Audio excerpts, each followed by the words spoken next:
Reaching the orbit of Mars is widely considered one of the most difficult engineering challenges in human history. This timeline shows why aerospace engineers refer to a Mars curse. The United States, the Soviet Union, and the European Space Agency all saw their initial missions to the Red Planet end in failure. In 2013, India entered the arena with the Mars Orbiter mission, popularly known as Mangalyaan.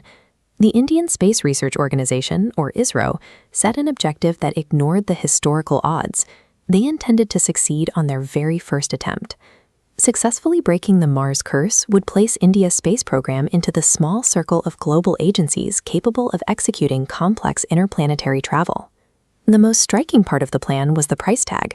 Mangalyaan was restricted to a budget of just 450 crore rupees, roughly $74 million US. To put that $74 million in context, look at this comparison.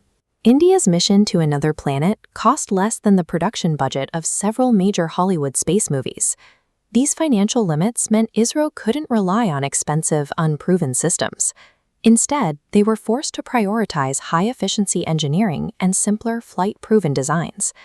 This approach led them to the PSLV C-25 rocket, which carried the mission into the sky on November 5, 2013. The rocket performed as expected, successfully pushing the probe out of the atmosphere to begin its transit toward the Martian orbit. By working within these strict constraints, ISRO developed a design philosophy that favored essential performance over the traditional high-cost redundancies used by larger agencies. 10 months later, on September 24, 2014, the mission reached its climax. The probe had to execute a precise engine burn to slow down and be captured by Martian gravity. Inside Mission Control, the tension was visible as the team waited for a signal to confirm the orbiter had survived the maneuver. When the signal arrived, it confirmed the mission was a success. India had become the first nation to reach Mars on its first try, and the first Asian country to reach the planet at all.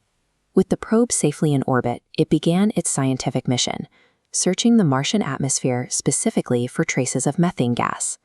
It also began sending back high-resolution imagery, like this view of the surface, which allowed researchers to map impact craters in unprecedented detail. These results proved that Mangalyaan was more than a technical demonstration. It was a reliable scientific tool that validated India's deep space capabilities. Initially, ISRO engineers were cautious about the hardware's durability. They officially planned for a mission lifespan of only 6 months. As this timeline shows, the actual performance far exceeded those expectations. The orbiter continued to function for 8 years, finally ending its mission in September 2022. That extra time allowed the mission to return a massive amount of scientific data, vastly increasing the value of the initial $74 million investment. Those years in a harsh environment allowed ISRO to observe how their systems handled long-term exposure to deep space, providing data for all their future designs. The orbiter's longevity showed that high-efficiency engineering could produce hardware that outlasts much more expensive counterparts. The global reaction was immediate. Space agencies around the world recognized that India had found a way to combine high technical success with extremely low costs. This mission changed the international perception of ISRO, moving it from a domestic agency to a leading player in global space exploration. The technical lessons and institutional confidence gained from reaching Mars became the foundation for India's next generation of missions. That foundation was critical for the later success of the Chandrayaan-3 mission, which saw India become the first nation to land near the lunar South Pole.